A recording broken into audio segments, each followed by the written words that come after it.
Saat itu malam gelap dan berbadai di bulan Maret 2019. Sungguh, angin begitu kencang hingga bisa merobohkan pepohonan ke tanah dan menghancurkannya.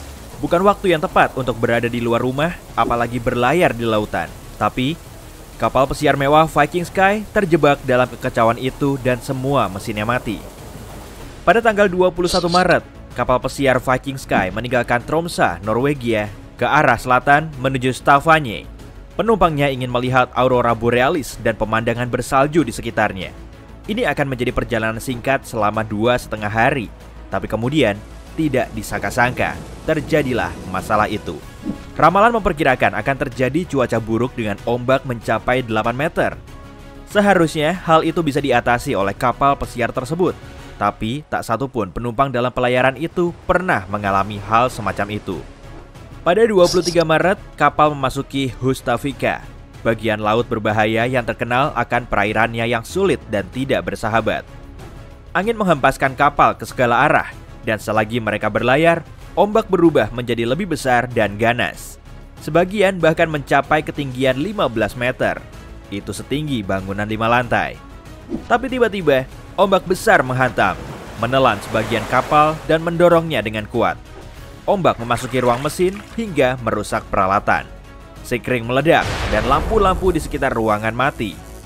Stop kontak tak lagi memasok listrik. AC berhenti bekerja dan akhirnya baling-baling kapal berhenti berputar. Mesin-mesin mati dan diikuti padamnya listrik secara menyeluruh. Kapal pesiar itu seperti kebanyakan kapal mempunyai 4 mesin dan 2 papan tombol tegangan tinggi. Papan tombol itu dipasok daya oleh 4 alternator yang mengubah energi mekanis menjadi listrik. Jadi, saat keempat mesin kapal mati, semuanya akan berhenti bekerja. Kapal-kapal pesiar juga dilengkapi genset yang bisa menyala otomatis. Tapi sayang, alat ini tidak mampu mendukung semua fungsi mesin. Kapten di Anjungan memerintahkan kepala kamar mesin untuk memeriksa mesin-mesin tersebut dan apakah bisa diperbaiki. Namun, cuaca saat itu tidak mendukung. Awalnya, semua orang mengira bahwa mesin-mesin mati karena tidak adanya sistem pendingin. Tapi ternyata masalahnya lebih rumit. Tingkat adrenalin meninggi saat kapal bertarung dengan ombak setinggi 15 meter. Angin bertiup dari barat daya dan pelayaran terasa berguncang-guncang. Karena mesin mati, mustahil kapal bisa dikendalikan.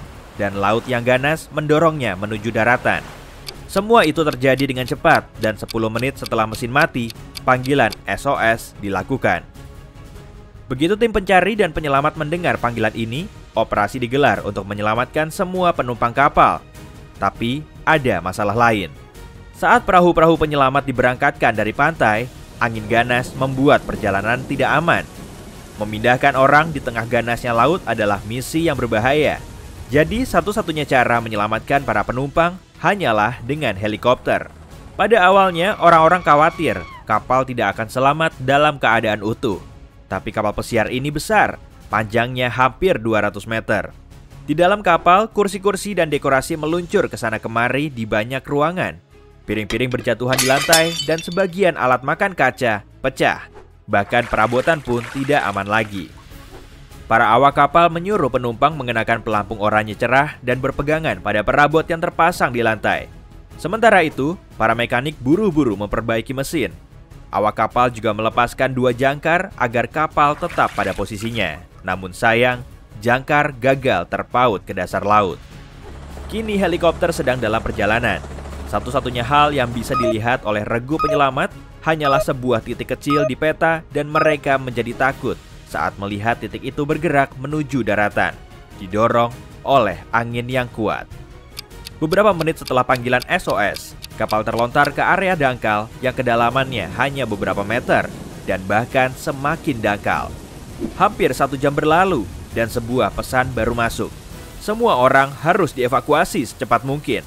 Para mekanik masih di ruang mesin dan mereka sedang mencoba mencari tahu kenapa keempat mesin mati. Sejumlah helikopter memulai penyelamatan, tapi satu helikopter hanya bisa mengangkut 15 penumpang sekali jalan. Maka dengan pelan dan hati-hati, awak kapal memandu para penumpang digeladak saat helikopter mendekat. Tapi proses ini berjalan lambat. Para pilot berusaha menyeimbangkan helikopter mereka di atas kapal yang bergerak-gerak, sambil tetap menjaga jarak satu sama lain dalam terpaan angin yang kuat. Regu penyelamat memperkirakan akan butuh lebih dari sehari untuk menyelamatkan semua orang di atas kapal. Mereka membutuhkan solusi yang lebih baik. Hari berangsur gelap dan udara semakin dingin. Tapi ombak lambat laun menjadi tenang. Menjelang tengah malam, para mekanik menemukan penyebab masalahnya dan berhasil memperbaiki 3 dari ke-4 mesin. Akhirnya, mereka bisa mempertahankan kapal tetap di tempatnya. Setelah malam yang penuh peristiwa itu berlalu, pagi pun menjelang. Sekitar saat itu, setelah hampir separuh penumpang dievakuasi dari kapal dengan helikopter, 2 perahu tongkang dihubungkan dengan kapal. 1 di bagian depan dan 1 di bagian belakang. Kedua tongkang siap membawa kapal itu ke pelabuhan terdekat. Kapten kapal menghentikan operasi penyelamatan dan cuaca pagi itu akhirnya membaik. Banyak orang muncul dan menyambut kapal pesiar itu dengan tepuk tangan saat akhirnya ia tiba di Molda sore harinya. Jadi dari kisah itu, kita tahu bahwa kegagalan fungsi mesin adalah sesuatu yang mungkin dialami kapal, sama seperti pesawat dan mobil. Dan ada banyak alasan kenapa hal itu terjadi. Penyebabnya mungkin saja masalah mekanis, kesalahan manusia, atau bahkan perawatan mesin yang kurang. Insiden yang saya sampaikan tadi cukup langka. Sekarang ini, mesin-mesin kapal dibuat dengan standar tinggi dan dipelihara secara teratur. Bayangkan, kamu adalah seorang kapten di sebuah kapal pesiar besar dan tiba-tiba melihat pengendali mesin berkedip-kedip di anjungan. Kamu akan segera memanggil kepala kamar mesin untuk turun ke ruangan mesin dan menyelidiki masalahnya. Para mekanik akan melakukan pemeriksaan menyeluruh untuk menentukan apakah masalahnya parah atau bisa diperbaiki dalam perjalanan.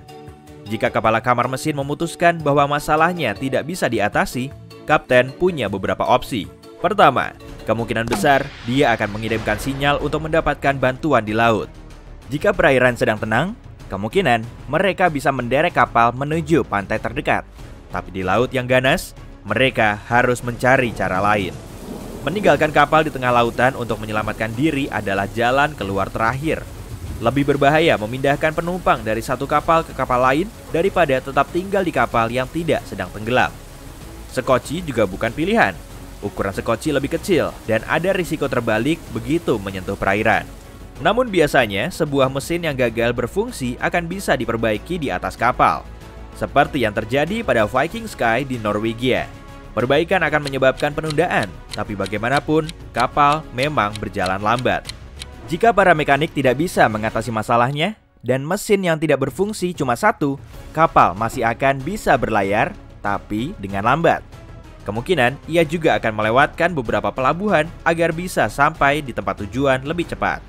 Tapi para mekanik tidak akan menyerah dan mereka akan terus berusaha memperbaiki kerusakan itu. Berdasarkan hal itu, kapten akan memutuskan apakah perjalanan akan dilanjutkan atau dibatalkan. Hal terburuk yang mungkin terjadi adalah kapal tidak mampu mencapai pelabuhan sendiri dan harus diderek menuju bandar terdekat. Namun, peluang terjadi skenario terburuk sangat kecil. Jadi, jangan takut untuk berlayar di pesiarmu berikutnya ya. Hey, jika kamu belajar hal baru hari ini, klik tombol suka di video ini lalu bagikan pada teman-temanmu. Inilah beberapa video menarik lainnya yang bisa kamu tonton. Klik saja video di salah satu sisi layar dan ingat, tetaplah di sisi terang kehidupan.